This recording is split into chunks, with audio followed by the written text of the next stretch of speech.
Theater 5 presents Around the Corner from Nowhere.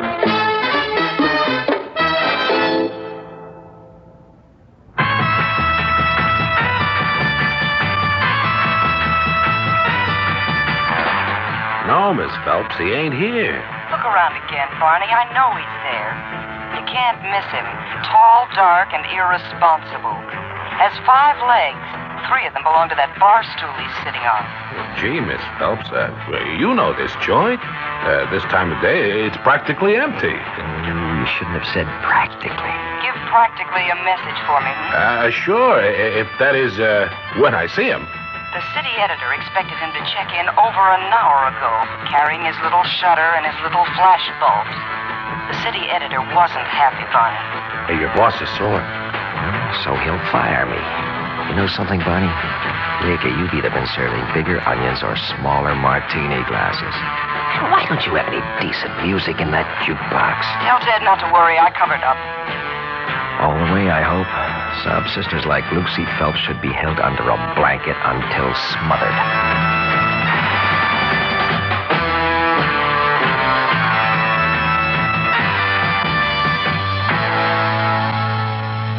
Ah, peace. It's wonderful. Will you please take this phone? I don't like being caught in the middle here. Barney, when you see Wonder Boy, give him another message. Yeah, sure, Miss Phelps. Just say, Lucy said, boy, have I got a girl for you. Give me that. Hello, Lucy. Who is she? What's her name? Why, Ted, what luck. You just drop in. Who's the doll? Very pretty. But I'll level with you. She's a lousy conversationalist. You see, she happens to be very dead. Huh? Has been for a couple of hours. Murder. I'm writing the human interest angle. Now, in the interest of your job, I suggest you meet me at the morgue and start snapping a few pictures. Of all the sneaky... You know where the morgue is, sweetie? You've been there before. Oh, I admit it's not the most cheerful spot in the city, but I've got a flash for you. Standing in line at the unemployment office can be pretty deadly, too. A trip to the morgue. Oh, just what I need to cheer me up. See if you can find me a bigger glass and a smaller onion. Look, if you'll pardon me, you're acting like a jerk. So your girl walked out on you. There'll be others. You want my opinion? You're well rid of that one. Nobody asked your opinion. I admit she wasn't bad to look at, but did she ever stop talking, huh? Mm-hmm. At all the right times. Well, you'd be better off with a nice, quiet type anyway. Change of pace. You know what I mean? Well, maybe you got something. Like, that girl at the morgue. Now, wait a minute. Well, think of the advantages. Good listener, no back talk, and for an extra added attraction, you keep your job on the paper. Yeah. Okay, you win. I'll call Lucy. Tell her I'm on my way. Got change for the booth? I'll go on and use this phone. Oh, thanks. Hey, what's the morgue number?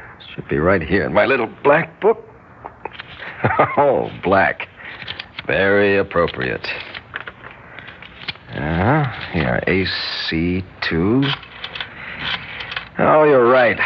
I was acting like a jerk, tossing over my job, and for who? She did talk too much. Oh, it's a beautiful world, Barney. Full of lots of beautiful girls. There's probably a special one waiting just for me right around the corner. When you meet her, bring her in. Drinks on the house. Hello? Hello, is this... Who did you want to speak to? I guess I dialed the wrong number. I'm sorry. I'm sure I have. I'm sorry, too. I didn't disturb you, did I? I wasn't doing much of anything. It's all right. As a matter of fact, I was feeling a little lonely. A pretty girl like you, home, all alone? How do you know I'm pretty? Hey, say goodbye and hang up. Shh, go away. This is important. So's your job.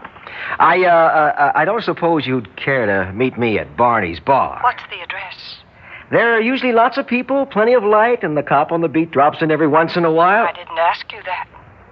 I just asked for the address. Corner of Spring and West End. I'm practically around the corner from there. I think she's coming. Hey, Barney. I think she's coming. And I think you're nuts. Tall, dark, and irresponsible. Lucy was right. Oh, no, you didn't hear that voice.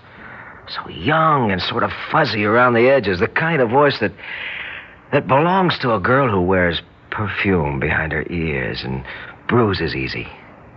And you know what I'm going to do? What? Ball her out for making a date to meet a stranger, and then I'll buy her dinner. Oh, brother. Where are you going? Out to dinner. Personally, I can't stand the food in this joint. Hey, why don't you go to the morgue and take those pictures, huh? What's the rush? That stiff isn't going anywhere, and neither am I. Not until I meet her.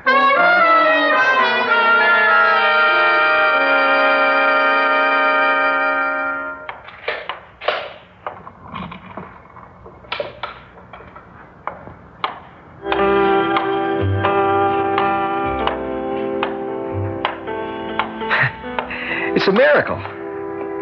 Cassie, what number did you play? Number 6. 15 minutes ago, I was complaining because I couldn't find any decent music in that noise box. And you come in, put in a dime, and listen. Of course, 15 minutes ago, I complained about a lot of things. I hadn't met you then. Pretty song. Pretty girl. I think I remember some of the words at the end. I think they go... And so it seems that we have lived before and laughed before and loved before, but who knows where or when. Can't prove it by me, but I like the sentiment. Do you believe it, Ted? What? That maybe we, people I mean, lived before and laughed before and can love again? I must be cuckoo. What am I doing here? Please, don't go. You don't understand. Oh, sure I do. You're a nice girl, and you're a little embarrassed at being a telephone pickup. I know you've never done anything like this before, but...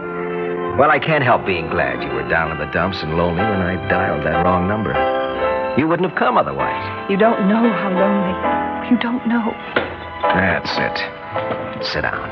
You want to order something? I'd better warn you, food's not the greatest. Even Barney, he owns the place, eats across the street. But a cheeseburger won't kill you, I guarantee it. No, I'm sure it won't kill me. I'll make a cheeseburger, Jeannie. Coffee? Please. And coffee. Why didn't you just say the usual? I would have known. The usual coming up. I lied to you on the phone when I told you the place was full of people. Well, it is, but never at this hour. As for the cop, he drops in, but not until later. There's just the two of us. Mm-hmm. And if nobody ever wrote music to those simple words, they should have. Dance with me, Cassie. Say, I don't even know your last name. Mine's Clark. Ted Clark. I'm Cassie Turner. Dance with me, Cassie Turner. Will you promise to keep on talking? What do you want to talk about? Anything, everything. Let's talk fast and make believe we're dancing on a big stone on the edge of a big cliff. And the stone is balancing itself on a dime, and we might go over into nothing any minute. Okay. Come on, dance with me. All of a sudden, there's nothing I want more than to hold you. Oh, yes. Hold me, Ted. Please hold me. And if you feel me slipping, please, oh, please, don't let me go.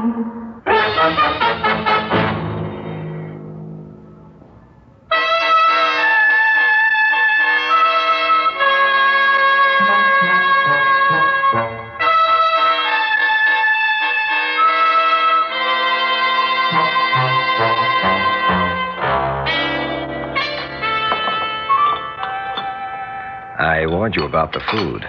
I've never tasted anything so good. You're kidding. Honest. Oh, maybe I have had better. Maybe I just never noticed. Cassie. So many little things I never noticed or appreciated. What's wrong, Cassie? Let me help you. Oh, we take so many little things for granted, like being able to turn on a lamp when it gets dark. Can you imagine what it would be like, Ted, to be in the dark and not be able to turn on a light? It scares me. Let's talk about you. When you picked up that phone earlier and dialed that number, who were you really calling? A girl? Yeah. Biologically speaking, I guess Lucy would be considered a girl. She's a reporter on the newspaper where I work. I was supposed to meet her somewhere. I'll think up a good excuse why I couldn't make it. Here. And a pen to go with it. What's that for? That magic number I dialed. Your number. I'll never remember it. Write it down for me. If you really want it. There. Thanks. I feel better now. I don't want to lose you, Cassie. That paper you work on, tell me what you do. I'll even show you. One picture's worth 1,000 words. Oh, no. I didn't mean to frighten you. I just took a time shot. Oh, you had no right. No right. I didn't want my picture taken. Oh, Cassie, I'm sorry. I really am. It probably won't come out anyway. Well, it has to come out. Fast film, slow exposure. But I'll tear it up if you don't like it. It may not be anything you'll want to keep. Oh, don't bet on it. You're beautiful. A little pale, maybe. Personally, I don't think a little lipstick ever hurt anybody. I guess that's the makeup craze these days. But you look a little half dead this way, honey. What did you say? Oh, look what I did. Oh, so you knocked over a cup of coffee. It's not a major catastrophe. It was hot, though. Didn't burn yourself, did you? I didn't feel anything. Not a thing. Don't try to stop me this time, please. There's somewhere I have to go, and I'm not as lucky as you. There's not an excuse in the world that can get me out of it. I won't let you go until you tell me what's scaring you. Something is. You practically admitted it before. Don't get mixed up in this. If you're in any kind of trouble, count me in. Do you hear me, Cassie? Do you remember what you said before? That I was a nice girl and maybe a little embarrassed at being a telephone pickup? You don't know anything about me, Ted. Nice girls don't get mixed up with men like Tony Carr. Tony? Carr, you know the name, if you work on a newspaper. He's been taking up a lot of space in them lately. You in that hood? I can't believe it. Maybe you even took a picture of him. Every other photographer has. He's very photogenic. Glamour boy of the underworld. It's not hard for a girl to have been fool enough to be interested in someone like him. Lately, the Department of Justice has been interested in him, too. They asked me a lot of questions. I answered everything I knew. So that's why you're afraid. Oh, listen, Cassie, and trust me. I won't let anything happen to you, I promise. There's nothing you can do. I was right the first time. I shouldn't have come. It was all wrong. I got to get out Cassie, of here. Cassie, wait. Cassie! Didn't you forget something, Mr. Clark? Please, Jeannie, there's a girl. Oh, there always is with you. Now, How about giving the home talent a look sometime? No, get out of my way. I'll lose her. What about your camera? Leave that lying around. You lose that, too. Oh, Here. thanks. Now pay for the cheeseburger and coffee, and I'll say thanks. Oh, for crying out loud. No credit without an okay from Barney. Come on, 60 cents for a cheeseburger. You're so conscientious about not giving credit without an okay from the boss, and you shortchange him. That was 2 cheeseburgers, 2 coffees. You trying to be funny? Oh, I don't have time to argue. That'll more than cover it when you discover the mistake. Keep the rest for a tip. 1 cheeseburger, 1 coffee. That's what you asked for. That's what you got.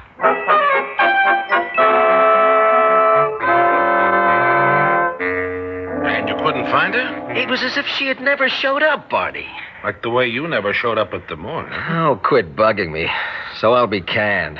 Right now, all I want is to find her. She's in bad trouble. She would be, mixed up with a character like Tony Carr. But she's not the type. Take my word for it. I don't know how it happened. She probably doesn't either. I wanted to protect her, but even when I danced with her, she seemed so kind of far away. I can't explain it. You danced with her? To that junk? Hey, you must be in better shape than I thought. What number? Number 6. I distinctly remember she said it was number 6 in the jukebox. The music played, and we danced. That? No, of course not. Not that. It wasn't that. Hey, what are you trying to do? Go on my machine? How do you stop that noise? Stop Easy. it! Pull out the plug. come on, pal. Take it easy. I'll fix you something. Oh, it was another song. Why isn't it there now? Oh, Mr. Clark, you ran out so fast I didn't give you your change. Barney, tell her how much you charge for 2 cheeseburgers and 2 One cheeseburger, 1 coffee. I ought to know. I served you. And the girl. What girl? Are you trying to Look, tell you me... ordered the usual. I served the usual. Just to you. Period. She's out of her mind. Maybe you're a little drunk, Mr. Clark. Now, take it easy. Don't get riled, Ted. But you're sure? I mean, well, you did belt a few before I left. Okay. Let me have the phone. I'll prove it. Her number, she wrote it down for me. Now, here it is. I should have tried calling her before. AC23020. Oh, great sense of humor that Jeannie's got. Trying to tell me. City Morgue.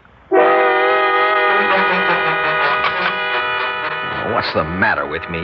The numbers must be very similar. That's how the mistake happened the first time. Careful. I'll be more careful this time. 23020. That's what she gave me. I'll get her now. This time she'll answer. City Morgue. Hello? Hello? This is the City Morgue.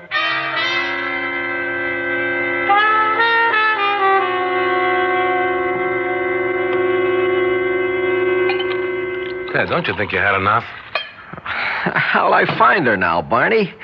She needs me. I know it. She was so upset, she even made a mistake writing down her own telephone number. Well, I've been stood up in better places. Oh, lay off, Lucy. Okay, what happened? You were in an accident? Hit by a bottle? I said... He is feeling a little sick, Miss Phelps. What's wrong? Skip it. Don't ask me why I did it, but I had the editor send over another photographer and made up some kind of excuse to save your neck. You must bring out the maternal instinct in me. Hey, you do look awful. It's the same color as that Turner girl on the slab. What did you say? What did you say? Turner, Cassie Turner. Too bad. Only 21. And pretty. The police know who did it. They booked him for murder. Tony Carr. How did you know? Say, what's the matter with you two? You both look sick. I was with her. I danced with her. I held her in my arms. You knew that kid? Oh, I'm sorry, Ted. She was here. Barney's place, not an hour ago. Oh, come off it. I knew where she was an hour ago. The same place she is now, at the city morgue. Look, Ted, it don't make sense. I mean, maybe you read about this girl somewheres, and like I said, you had been drinking. I've got a negative in this camera that'll prove I wasn't drunk and I'm not crazy. Lucy, want to see how your corpse looks sitting at a table eating a cheeseburger? Come with me to the lab.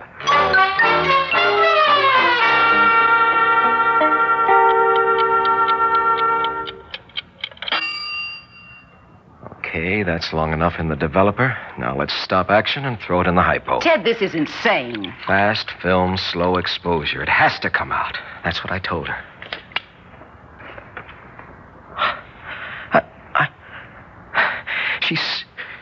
She said it might not be anything I'd want to keep. She was right. There's nothing here I want to keep. Who wants a picture of an empty chair?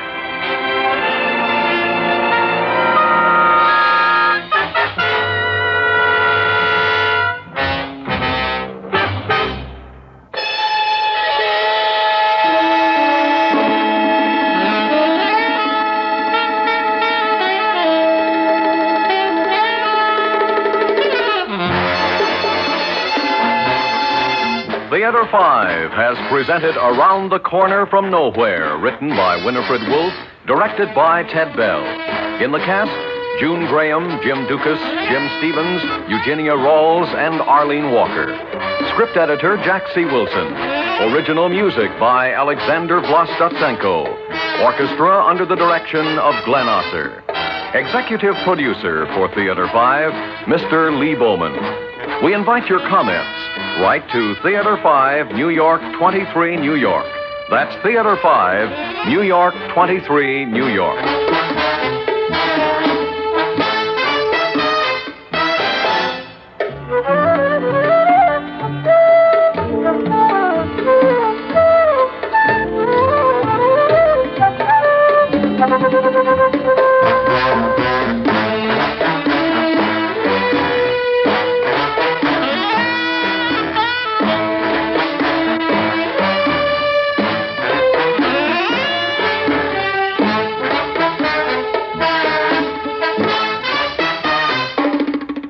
This is Fred Foy speaking. This has been an ABC Radio Network production.